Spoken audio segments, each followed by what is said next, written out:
नमस्कार दोस्तों, आज के हफ्ते की हमारी इस किताब का नाम है the code of extraordinary mind by Vishen Lakhiani. इस किताब में विशेन लखियानी ये बताते हैं कि लोग एक्स्ट्रा ऑर्डिनरी किस वजह से बनते हैं, यानी असामान्य, जिससे वो 100% सफलता पा सकते हैं। इसे वो 10 नियमों के द्वारा एक्सप्लेन करते हैं, जिन्हें प्रैक्टिस करने से हम भी ऑर्डिनरी से, सामान्य से एक्स्ट्रा ऑर्डिनरी यानी असामान्य बन सकते हैं। सबसे पहला नियम वो बताते हैं कि कल्चर एस्केप, मतलब हम जिस दुनिया में रहते हैं वहाँ के लोग, वहाँ का माहौल जाने अनजाने में हमारे कॉन्शियस और सबकॉन्शियस माइंड पर ये जताते रहते हैं कि आपको ऐसे जीना है, ऐसे काम करना है, ये नहीं करना है, वो करना है, वगैरह वगैरह, जिससे वो हमारे काम, प्यार, जिंदगी, उपासना पद्धति सब पर राज करते। उसी तरह हमारी सेल्फ वर्थ क्या है ये भी वही तय करते हैं, और कोई भी इन बातों पर ऐसा क्यों ये सवाल नहीं पूछ सकता, क्योंकि उसके जवाब में यही सुनने को मिलता है कि यही होता आया है। लेकिन क्या जो होता आया है वो सही है या गलत, इस पर सोचने के लिए पाबंदियां होती है। विशेष कहते हैं कि उनके पेरेंट्स ने भी सभी की तरह उनको कहा करते थे कि आपको बड़े होकर डॉक्टर, इंजीनियर बनना है, और उनकी बातों को सुनकर वो इंजीनियर बन भी गए। फिर उन्होंने माइक्रोसॉफ्ट में जॉब भी ज्वाइन किया, लेकिन कुछ ही दिनों बाद उन्हें रियलाइज हुआ, पता चला कि ये जॉब उन्हें पैसे तो दे रहा है लेकिन खुशी नहीं दे रहा, और उन्होंने ये पहला नियम बनाया कि कल्चर एस्केप। जो भी हमें औरों के द्वारा बताया जाता है उसे आंखें मूंदकर करने के बजाय हमें खुद से सवाल पूछते रहना जरूरी है कि सच में हम क्या चाहते हैं। जब हम ये सवाल अपने आप से पूछते हैं और हमारे जवाब के रास्ते पर चलना शुरू करते हैं तो हम एक पाथ ब्रेक कर देते हैं। उसी को वो कल्चर एस्केप कहते हैं, जो हमें असामान्यत्व की राह पर ले जाता है। समाज द्वारा बनाए गए नियम और संस्कृति हमेशा हमें या तो ताकत दिलाती है या कमजोर कर देती है। ये हमारी जिम्मेदारी है कि उन्हें सोचकर क्या सही है और क्या गलत है इस पर विचार करके, और जो बातें सिर्फ चलती आ रही है इसलिए उन्हें मानना छोड़कर हमें सोचना है। एक सीधी बात वो बताते हैं कि हमें बचपन में ये बताया जाता है कि अगर हम पढ़ेंगे, अच्छी डिग्री लेंगे तो हमारी जॉब या सिक्योरिटी पक्की है। लेकिन आज अगर हम देखें आज के दौर में तो ऐसा बिल्कुल नहीं है। जिन्हें पढ़ने में इंटरेस्ट है वो तो ये कर लेते हैं, लेकिन बाकी सब डिग्री लेकर दर दर भटकते रहते हैं। और कई बार तो ये भी देखा गया है कि बिना डिग्री लिए भी लोग अपनी लगन को फॉलो करते हुए टॉप पोजीशन पर चले जाते हैं। उसी तरह समाज द्वारा ये भी मान्यता बताई जाती है कि हमें हमारे बिरादरी, जाति, धर्म के लोगों से ही दोस्ती या रिश्ते निभाने चाहिए, बनाने चाहिए। लेकिन इससे हम अपने आप को कई सारे दायरों में बांधकर छोटा कर देते हैं। जब आज हमारे सामने पूरी दुनिया खुली है, हम अपने स्पिरिचुअल, कल्चरल ग्रोथ को बेहिसाब बढ़ा सकते हैं। अनलिमिटेड, लिमिटलेस आइडियाज को अपनाकर अपनी जिंदगी को और बेहतर बना सकते हैं। जैसे कि हवाई बेटों पर रहने वाले जनजाति की हीलिंग टेक्निक होओपोनोपोनो आज पूरे विश्व में लोगों को सफलता, शक्ति, शांति, संपत्ति, स्वास्थ्य के लिए मदद कर रही है, जिसके बारे में मैंने ऑलरेडी एक वीडियो बनाया है और जिसकी लिंक मैं नीचे दे रही हूँ। ये सारी समाज की मान्यताएं, नियम हम जाने अनजाने में इसलिए मानते या फॉलो करते रहते हैं क्योंकि हमें बचपन से यही सिखाया जाता है, और उस वक्त हमारा कॉन्शियस माइंड डेवलप नहीं होता है, तो ये सब हमारे सबकॉन्शियस माइंड में फिक्स हो जाता है, प्रोग्रामिंग हो जाता है, और इसीलिए बड़े होने पर कई सारे रिवाज जो हमें गलत भी लगते हैं लेकिन फिर भी हम उन्हें करते ही रहते हैं। इसके बारे में डिटेल समझने के लिए मैंने इनर चाइल्ड हीलिंग का एक वीडियो बनाया है और उसकी लिंक मैं नीचे दे रही हूँ, ताकि आपको पता चलेगा कि कैसे हमारे प्रोग्रामिंग माइंड का बचपन में ही हो जाता है। इन बातों को जानकर जब हम समाज की कुछ गलत मान्यताओं को अगर सवाल पूछना शुरू करते हैं तो शुरू में हमें हमारी फैमिली, दोस्त, रिश्तेदार, समाज सबके द्वारा डराया जाता है। लेकिन जैसे ही हम अपने सवालों पर डटे रहते हैं और खुद उसके जवाब सोचने और ढूंढने लगते हैं, हमारा एक्स्ट्रा ऑर्डिनरी माइंड यानी असामान्य मन की ओर सफर शुरू हो जाता है। इस तरह से हम अपने मन के, सोच के, मान्यताओं के सॉफ्टवेयर को बदलना, अपडेट करना शुरू करते हैं, और ये ऑनगोइंग यानी निरंतर चलने वाला प्रोसेस है। इसी को अलग अलग नाम से जैसे rewiring, conscious engineering, subconscious reprogramming के नाम से जाना जाता है। सबकॉन्शियस रीप्रोग्रामिंग पे मैंने ऑलरेडी एक वीडियो बनाया है, ताकि इससे हमें पता चलता है कि कैसे हम अपने जो गलत प्रोग्राम्स बचपन में बन गए हैं उन्हें रीप्रोग्राम कर सकते हैं, जिसकी लिंक मैं नीचे दे रही हूँ, जिससे हम नई बातें, नए नियम, नए मॉडल बनाने लगते हैं जो हमारा बेटर वर्जन हमारे सामने ला सके, हमें खुशी, सफलता, समाधान दे सके। इस कॉन्शियस इंजीनियरिंग के प्रोसेस में हमारा काम हमारे रिश्ते, हमारे दोस्त, हमारी स्वास्थ्य, हमारा रहन सहन, हमारी भावनाओं का कंट्रोल, हमारा एटीट्यूड यानी हमारा नज़रिया, हमारा माहौल, हमारे कौशल, हमारी आध्यात्मिकता, हमारी क्रिएटिविटी जैसी सभी बातें आती हैं जो भी हमारी ज़िंदगी में हो रहा है। और इस प्रक्रिया में उन सभी या कुछ बातों में हमें छोटे बड़े बदलाव अनुभव करना शुरू कर देते हैं जो हमें हमारे वर्तमान स्टेटस से ऊपर की ओर ले जाते हैं। और हमें इस मन के सॉफ्टवेयर के हर वक्त अपडेट करने के साथ साथ रिफ्रेश करना भी उतना ही ज़रूरी है। उसके लिए हम नई बातें सीखना, नए एडवेंचर्स करना, नए स्किल्स आजमाना, नए अनुभव लेना, ये सब कर सकते हैं। हमारी खुशी हमारे मन में होती है और हमें अपने आप को खुश रखने के लिए कुछ भी और कोई भी रोक नहीं सकता। तो विशेन कहते हैं कि हमें हमेशा वर्तमान में इस पल में कैसे अपने आप को खुश रखना है ये सोचना है, क्योंकि आज जब हम खुशी से जीते हैं तो आने वाला कल अपने आप हमारे लिए खुशियां लेकर आता है। जिसके लिए पावर ऑफ नाउ नाम का एकार्ट टोले का एक बुक समरी मैंने ऑलरेडी अपलोड की है, जिसकी लिंक मैं नीचे दे रही हूँ। विशेन कहते हैं कि अब तक आप जब भी खुश हुए हैं तो वो वक्त बहुत जल्दी बीत जाता है, लेकिन अगर हमें हमेशा खुश रहना है तो वो कुछ प्रैक्टिसेस बताते हैं। सबसे पहले हर दिन जो भी आपको मिला है उसका धन्यवाद कीजिए, शो ग्रैटिट्यूड। हर बात को, हर किसी को थैंक यू कहने से सिर्फ हमारी ऊर्जा बढ़ती है, हमें अच्छा लगता है। इतना ही नहीं बल्कि हमारा स्ट्रेस, एंजाइटी भी कम होने लगती है। हमारा हर चीज से लगाव यानी कनेक्टेडनेस बढ़ जाता है। हमारी माफ करने की, लेट गो करने की शक्ति बढ़ती है। जब हम अपने पास्ट को देखकर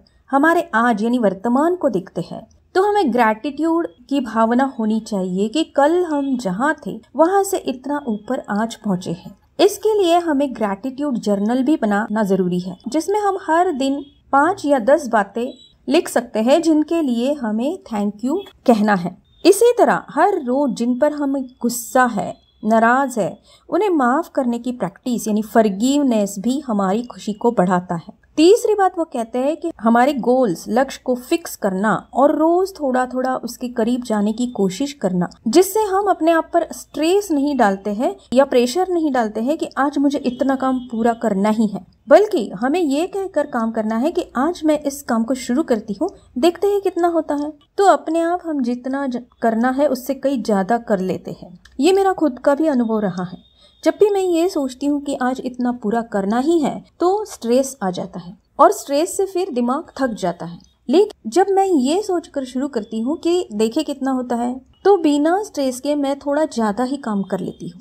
अगली इम्पॉर्टेंट बात वो बताते हैं कि एक्स्ट्रा ऑर्डिनरी यानी असामान्य बनना है तो औरों की क्रिटिसिज्म या ट्रोलिंग पर ध्यान देना छोड़ दीजिए, क्योंकि जब हम औरों से अच्छी या बुरी कमेंट्स चाहते हैं तो हम उनका वैलिडेशन चाहते हैं, लेकिन तारीफ या बुराई को हम तभी अनदेखा या अनसुना कर सकते हैं जब हम सिर्फ खुद के वैलिडेशन को महत्व देते हैं। मुझे सही लग रहा है तो मैं वही करूंगी। इससे हमें पता चलता है कि हम सिर्फ खुद पर, अपने आप पर डिपेंड है और हमें कोई भी अपनी राह पर चलने से रोक नहीं सकता है। विशेन कहते हैं कि हमारे गोल्स सेल्फ फ्यूएल्ड होते हैं और वैसे ही होने चाहिए। मतलब किसी व्यक्ति से प्यार पाना पर्टिकुलर या शादी करना, ये गोल तो उस व्यक्ति पर भी निर्भर करता है, लेकिन मुझे हर किसी से सिर्फ प्यार मिलता रहे जो भी मेरी जिंदगी में आते हैं, ये सेल्फ फ्यूएल्ड गोल है जिसमें हमें किसी स्पेसिफिक पर्सन की जरूरत नहीं है और हम अपने आप को हर किसी के साथ अच्छा बिहेव करने के लिए सोचते रहते हैं। ताकि हमें सभी से प्यार मिलता रहे। और सबसे इम्पोर्टेंट बात वो कहते हैं कि खुद से प्यार करने की प्रैक्टिस हमेशा हर वक्त जिंदगी भर करना जरूरी है। अगर हम छोटे बच्चों को देखें तो उन्हें कोई फर्क नहीं पड़ता कि कौन उनकी तारीफ कर रहा है, कौन उन्हें बुरा कहता है। वो अपने आप में मस्त रहते हैं और इसीलिए हर वक्त खुश भी रहते हैं। हमें भी वही प्रैक्टिस करनी है। और सेल्फ लव का मतलब है खुद से प्यार करना। लेकिन कई बार सेल्फ लव का मतलब या खुद से प्यार करने का मतलब लोग ये ले समझते हैं कि खुद को अच्छे अच्छे कपड़े पहनना, अच्छी चीजें दिलवाना, अच्छा खाना पीना, खुद को आराम देने की कोशिश करना। लेकिन उसका मतलब सिर्फ इतना ही नहीं है। अगर हम अपने आप से प्यार करना चाहते हैं तो हमें भी अपने साथ वही करना है कि खुद को डराना बंद कर दीजिए। चाहे कितनी भी वर्स्ट सिचुएशन हो, चाहे कितना भी बड़ा प्रॉब्लम हो, लेकिन उस प्रॉब्लम के बारे में सोचकर आप जो इमेजिनेशन करते हैं ना, वो पहले सबसे बंद कर दीजिए। वो हर चीज में हम करते रहते हैं। जैसे कि बीमारी आ गई हमें, तो इमीडिएटली हम सोचने लगते बस अब तो खत्म।